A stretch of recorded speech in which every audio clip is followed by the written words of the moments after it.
Rodrigo Silva admite: a parábola do rico e Lázaro de Lucas realmente está apresentando a imortalidade da alma.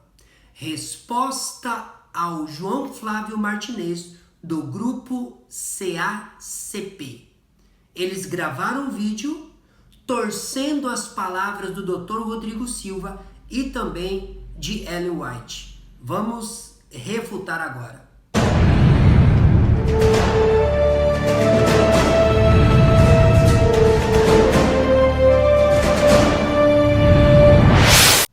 Olá, seja bem-vindo ao canal João Pedro Torales. Aqui a Bíblia revela.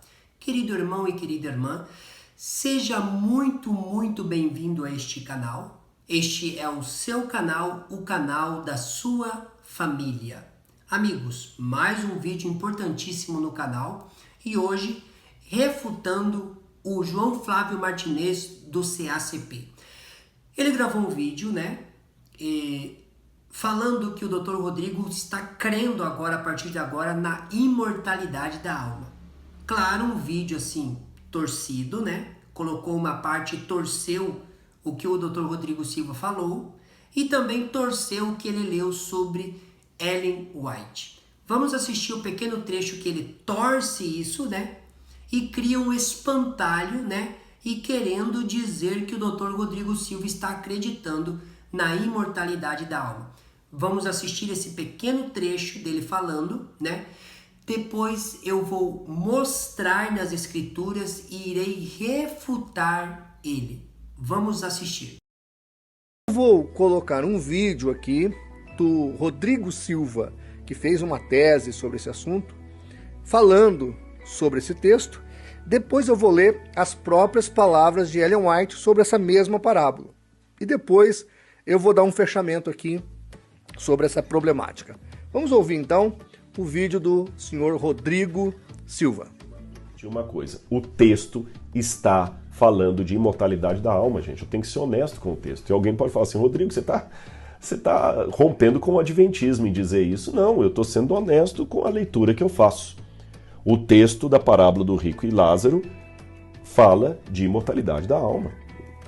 Exatamente. O texto do rico e do Lázaro, Lucas 16, do 19 ao 31, fala de imortalidade da alma. No livro Parábolas de Jesus, olha aí, livro Parábolas de Jesus, de Ellen G. White, na página 260, ela vai falar: na parábola do rico e Lázaro, Cristo mostra que nesta vida os homens decidem seu destino eterno. Aí vem para a página 263, Ellen White fala assim: nesta parábola, Cristo se acercava do povo em seu próprio terreno. A doutrina de um estado consciente de existência entre a morte e a ressurreição era mantida por muitos dos que ouviam as palavras de Cristo. Então, vejam, senhoras e senhores, Ellen White está assumindo o fato. Isso que o Rodrigo Silva disse não é novidade, é fato. Lucas 16, do 19 ao 31, é uma história, ainda que seja parábola, como alguns querem, está retratando a consciência da alma após a morte. E aí você me pergunta: mas pastor, por que então há tanta relutância? Este foi o vídeo. Como você percebeu, ele induziu completamente, eu vou mostrar aqui, o vídeo do Dr. Rodrigo Silva. No final do vídeo eu vou colocar um trechinho do Dr. Rodrigo Silva falando do mesmo tópico que ele estava falando e vou mostrar para vocês que não é nada disso que o Martinez aí inventou. Ou melhor, tirou o texto do seu contexto, ou a fala do Rodrigo do contexto geral, Muito bem. João Flávio Martinez do CACP é conhecido, como aí o homem que torce as escrituras, principalmente para atacar os adventistas. E você já deve ter percebido isso. O primeiro texto que ele leu, de Ellen White. Vamos reler o texto da parábola de Jesus que ele leu. Está escrito assim: nesta parábola, Cristo se acercava do povo em seu próprio terreno. A doutrina de um estado consciente de existência entre a morte e a ressurreição era mantida por muitos dos que os ouviam as palavras de Cristo. Muito bem. Então ele diz, está vendo? Ellen White também cria na imortalidade da alma, ou afirmava que a parábola é um respaldo para você crer nisso. Muito bem. Primeiramente, o que Ellen White está apresentando aqui é que Cristo pegou uma história, não história, um conto popular da época, né, em que abordava assim uma alma imortal, uma pessoa, né, depois da morte, o qual era a crença de muitos que escutavam Jesus ali. Os fariseus, muitos deles tinham essa crença. Então, Jesus pegou esse conto popular, né, que já é abordado isso pelo Flávio Joséfo também, algo muito parecido com isso, né? E Jesus pegou essa história e aplicou, né, mostrando algo muito importante. Se vocês creem na Bíblia, se vocês derem ouvido para a Bíblia e para Moisés, porque o morto não pode voltar. Então, qual era o ensinamento primário? O ensinamento primário da palavra, né, era mostrar que isto, primeiro, era um conto popular, mas que Jesus apresentou o final da parábola mostrando a essência do que era realmente real. Qual que era? Se vocês derem ouvido, ouçam Moisés e os profetas. Ou seja, a Bíblia que eles tinham na época era Moisés e os profetas, que nada mais é que o Velho Testamento. Então, se vocês querem a salvação, querem encontrar Deus, ouçam a palavra. Então isso, meu amigo, também o Dr. Rodrigo Silva apresentou desta maneira. O Dr. Rodrigo Silva apresentou dizendo que a parábola do rico e Lázaro é uma história que apresenta uma imortalidade da alma. Sim, é uma história que apresenta um conto popular que existia na época. E a partir deste conto popular, Jesus pegou este conto, porque eles acreditavam nisso, e Jesus fez o quê? Uma aplicação nesse conto. Para quê? Para dizer que a salvação é hoje. Querem ser salvos? Ouça Moisés e os profetas. Ou seja, escutem a Bíblia, porque a salvação é nesta vida. É isso que Jesus pegou para aplicar essa história que existia na época. Mas não que Jesus estava confirmando que existem almas imortais e que a pessoa sobrevive depois da morte, ou que os mortos estão lá num lago de fogo, queimando. Não é isso. Porque o próprio Jesus depois, de forma literal, Jesus diz em João 5, 28 e 29, que chegará o dia em que todos os mortos sairão das sepulturas, uns para a vida eterna e outros para a morte eterna. Onde estão os mortos? No lago de fogo? No seio de Abraão? Não, o próprio Jesus falando. Nos sepulcros. Então, amigo, quando aconteceu tudo isso, temos que entender que ficaram mais de 400 anos sem profeta depois de Malaquias. Depois veio João Batista. Nesse período houve uma helenização muito grande dos gregos e conceitos pagãos gregos. Até os discípulos acreditavam em fantasmas. Tudo isso, crenças pagãs gregas. Então, essas crenças populares de vida após a morte era uma crença popular da época, mantido pelos próprios gregos, que acreditavam vida após a morte, né? Que existia um lugar para você se manter lá, os mortos, e sucessivamente.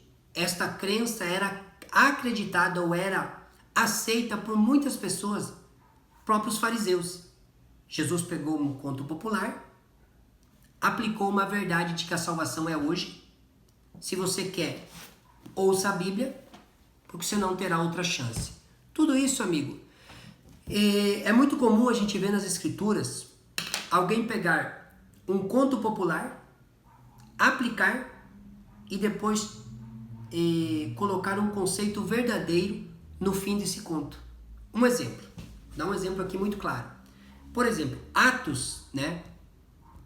Atos, capítulo 17, 22 a 24, conta algo muito interessante para a gente refletir, tá? Mas antes de eu ler isso, ou de eu frisar aqui isso, eu te pergunto, se eu vou num lugar onde todos ou a maioria acreditam em Saci Pererê, numa tribo, como que eu vou conseguir chamar a atenção dele para ensinar algo para eles? Falando sobre o Saci Pererê. Exemplo, tá? Então eu vou me aproximar deles falando a linguagem deles, mas depois eu vou colocar o conceito verdadeiro. E é isso que acontecia muito na época de Jesus, ok? Por exemplo, Atos ali, 17, Paulo diz, né?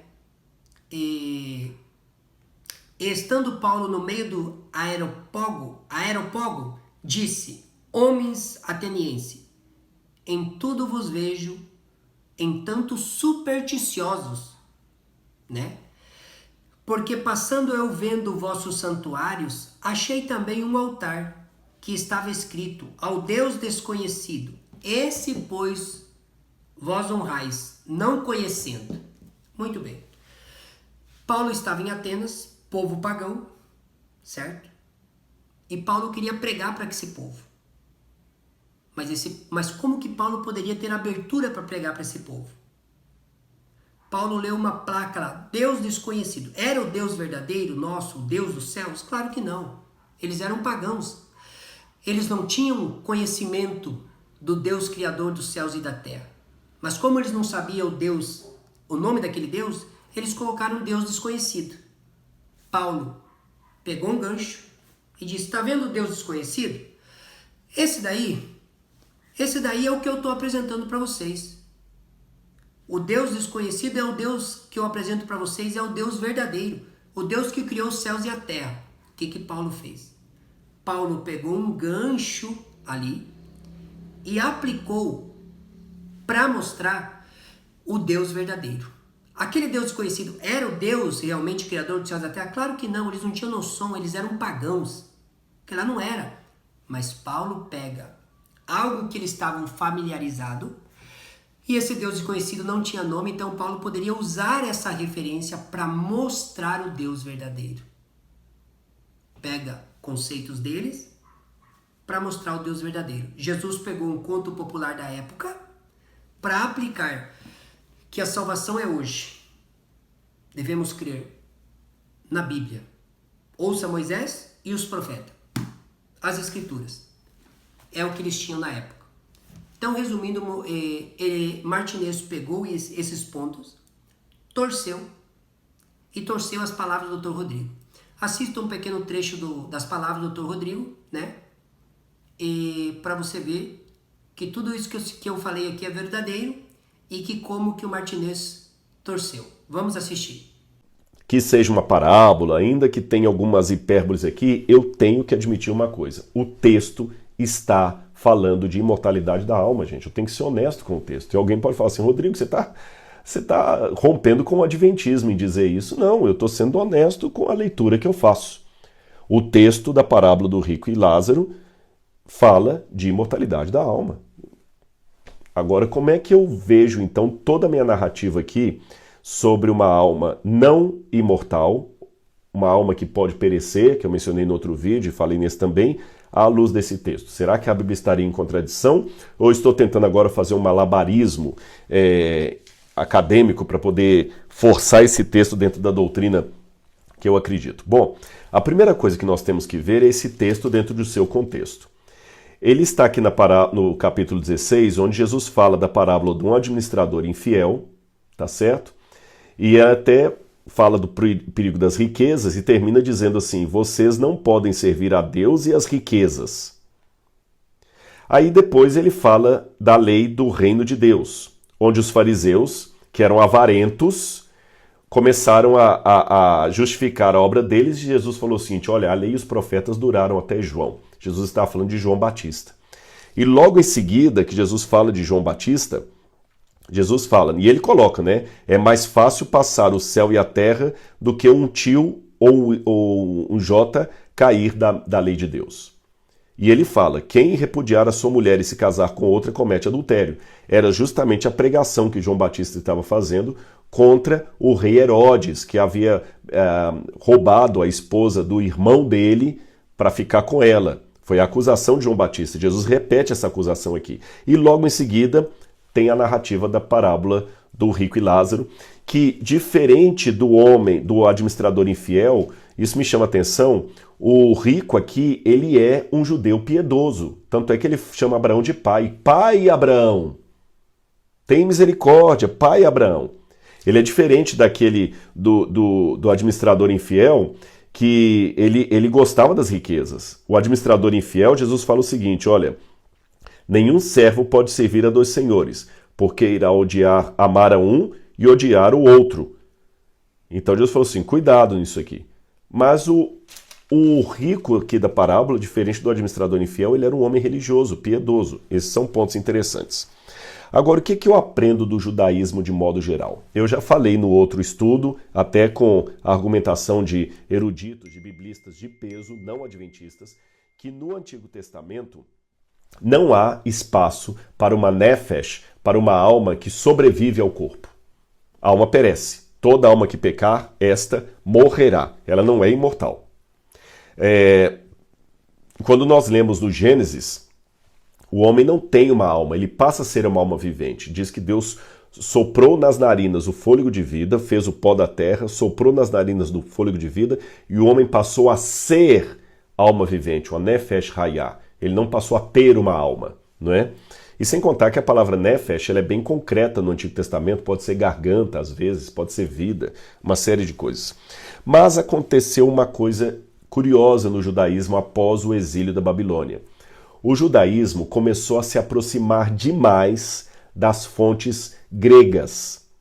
Qualquer estudioso de Antigo Testamento confirma isso que eu estou falando para você. Houve uma helenização muito forte dos judeus, muito forte. E esta foi uma briga que os judeus tinham na época do Novo Testamento, até que ponto eles podiam aceitar beber nas fontes gregas ou romper com elas. O cristianismo também vai herdar essa polêmica, tanto é que Tertuliano vai perguntar que relação existe entre Jerusalém e Atenas. E a pergunta é retórica. Na opinião dele, não há relação nenhuma entre Jerusalém e Atenas. Você tem que optar, ou é Jerusalém ou é Atenas. Mas na época do Novo Testamento, os judeus estavam por demais mesclados de ensinos gregos. E muitos comentaristas e biblistas, você pode pesquisar isso, admitem que foi a partir do período após o exílio da Babilônia que os judeus começaram a aceitar a ideia de imortalidade da alma, que coincide, para quem acredita numa teologia mais conservadora, com o período intertestamentário, em que Deus, durante mais ou menos 400 anos, não enviou ofício profético, Deus silenciou, foi a época de apostasia do povo.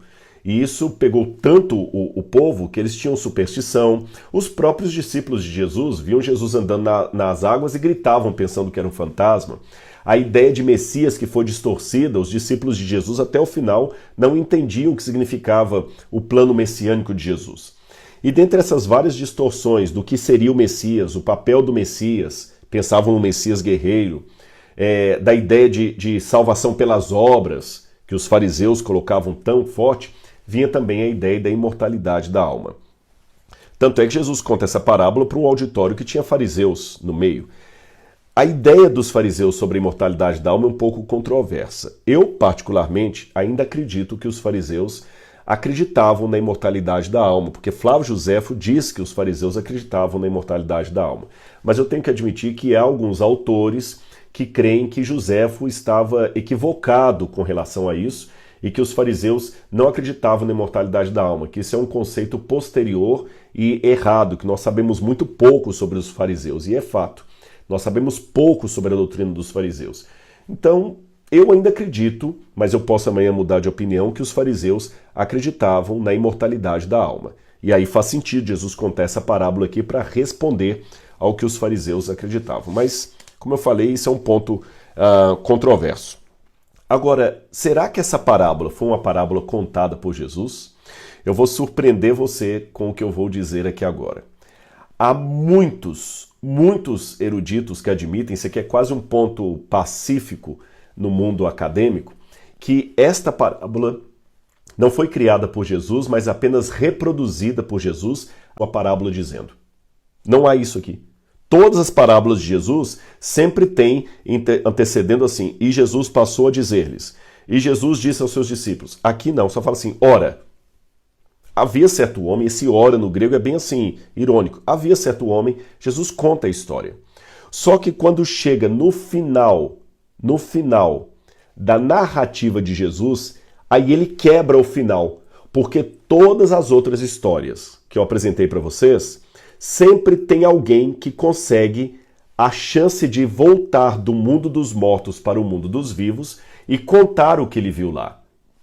Mas na versão de Jesus isso não acontece. Isso não acontece.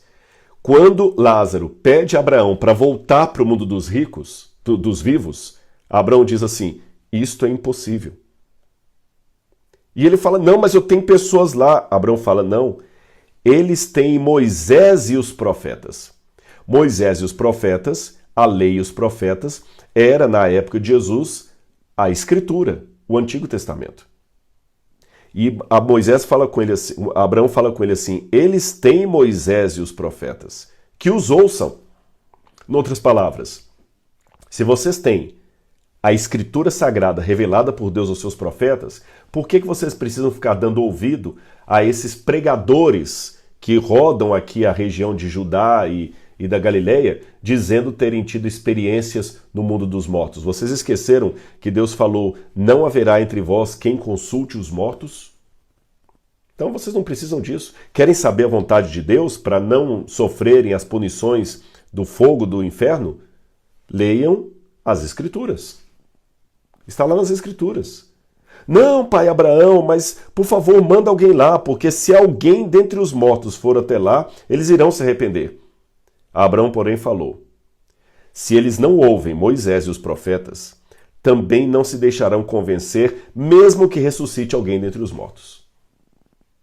E foi isso que, curiosamente, aconteceu depois em duas situações. Jesus ressuscita um sujeito que, por coincidência, tem o mesmo nome, Lázaro, e eles, mesmo assim, mesmo Jesus ressuscitando Lázaro, ainda pediram a morte dele em Jerusalém pouco tempo depois. E o próprio Jesus ressuscitou, e mesmo assim, eles subornaram os soldados para dizer que o corpo de Jesus fora roubado. Em outras palavras, se não damos ouvido à Escritura, por que vamos dar ouvidos a médiuns e pessoas que dizem ter recebido uma revelação especial do que acontece no mundo dos mortos? Então, meus irmãos, é assim que eu entendo a parábola do rico e Lázaro. Eu não entendo como uma defesa que Jesus fez à imortalidade da alma, mas uma forma que ele teve apenas de contar uma história que já existia e circulava nos meios judeus, que há pelo menos 7 versões dessa parábola contada dentre os judeus. Eu mencionei só uma, a de Bar Mayam, mas existe pelo menos 7 versões muito parecidas, e que os comentaristas concluem que Jesus estava apenas repetindo uma história que fazia parte do vocabulário popular, da mitologia popular, mas Jesus conta a história deles, modificando o final para mostrar para eles que, ao invés de darem créditos a pessoas que diziam trazer uma mensagem do mundo dos mortos, era melhor que eles ouvissem as Escrituras que foram reveladas por Deus. É assim que eu entendo. E é assim que eu me preparo para a morte, se o Senhor quiser que eu morra antes da volta de Jesus. A minha morte, se isso acontecer, será como Paulo falou em Tessalonicenses, um abrir e fechar de olhos. Em outras palavras, uma piscadela. Eu posso morrer e ficar morto durante 100 anos, 200 anos, 1000 anos. Para mim, vai ser apenas um piscar, um abrir e fechar de olhos, porque logo eu estarei vendo meu Senhor voltar. Há santos de Deus que morreram milhares de anos, séculos e séculos, no passado. Para eles, será um abrir e fechar de olhos. Eles não perceberão todo o tempo que passar. É Tessalonicenses. No abrir e fechar de olhos, uma piscada, ao soar da última trombeta, os mortos em Cristo ressuscitarão primeiro. E é assim que eu entendo essa parábola de Jesus. Eu espero ter esclarecido para você. Esse foi o vídeo resposta ao João Flávio Martinez do CACP. Amigos, este vídeo com certeza refutou ele, porque ele tem enganado muitas pessoas com doutrinas antibíblicas e principalmente falando coisas ou inverdades contra a igreja adventista. O que ele sabe fazer é atacar. Então, nesse momento, ele foi refutado e desmascarado, pois ele tenta induzir as pessoas e isso não é coisa de um cristão ou coisa de Deus. Gostou do vídeo? Gostou mesmo? Compartilhe esse vídeo e não se esqueça de se inscrever neste canal. Que Deus te abençoe grandemente. Fique na paz.